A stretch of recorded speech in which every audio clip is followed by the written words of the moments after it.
Hello and welcome to the channel. Let's start our lily and other perennials tour with the Convallaria collection. You can see that I have two different yellow ones, and of course because they're in full sun they are now turning back to green, but they have beautiful flowers. My niece and I picked some flowers for Mother's Day, which is always on the first Sunday in May in Hungary. This is Arizema trifillum, and you can see I have all Bollineata, and some plants turn back to green. All will turn back to green eventually in the growing season, and I should pick out the ones which are less variegated.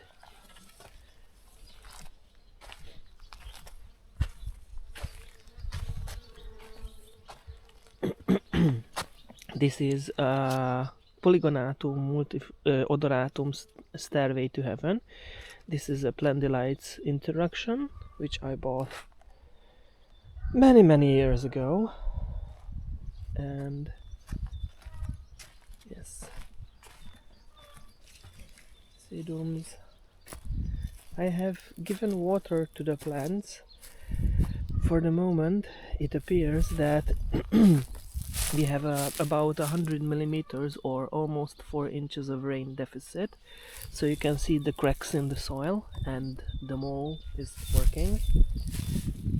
Well, the decations are now finishing, and hopefully we won't have more night frosts. And one interesting thing is that this is a fir beetle, and it started to pollinate Zontodacea on its own. So most likely Zontodaceas are pollinated by beetles in their natural habitat. And I have this very interesting disease, a bacterial disease, which affects this plant. I've seen it before. There are always a few sick plants, and you can see that the Iris sibirica hybrids are now in color bud. Oh, I really wanted to go this way.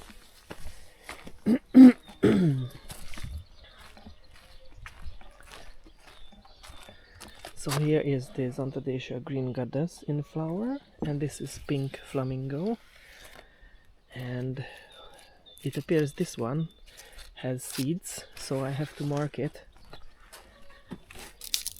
This doesn't have seeds, this doesn't have seeds also, and the lilies are growing nicely. Some of them are almost a meter tall, so between 2.5 and 3 inches.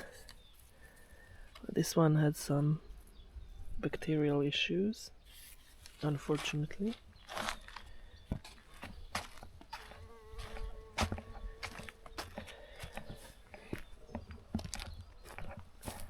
And so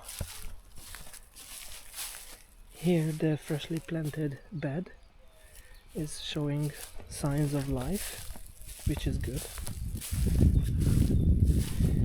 And some of the older plants like Galtonia, and you can see here there are buds already, visible buds on the plants. Some have bigger buds, some have smaller ones, and it appears that the commercial OT hybrids didn't survive the minus 18 degrees. And this is a typical frost damage. You can see the dead leaves here, and then the plant survived. That stem won't be a good for show, but it can still produce seed. Some plants have very hairy buds, others good buds, and I hope these are not yellow because they're aborted. And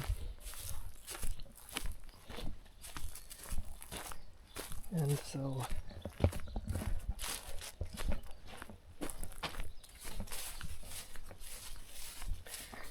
see the others.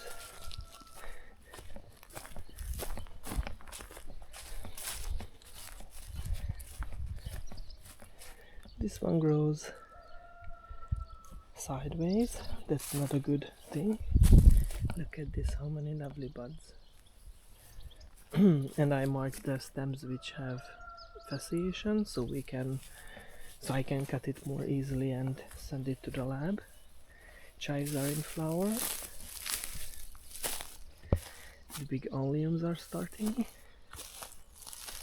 And insulin there is in still full bloom. And this green one, I have to check the name. They said it's a triumph tulip, but I think it's a single late green power. So it was registered as a triumph tulip. So this one is a white chives. It's called Black Isle Blush, and it's when the flowers are finishing, they start to turn pinkish. This one is Cha-Cha, and you can see that it gets more inflorescences and leaves. And this one is Clisburn Giant. This is also a white one, but it starts to flower later. Some blue ones, and we're going to have some seed pods. Yesterday I left only one seed pod per plant of Fritillary Imperialis Aurora, and I'm going to have an inflorescence on Dracunculus.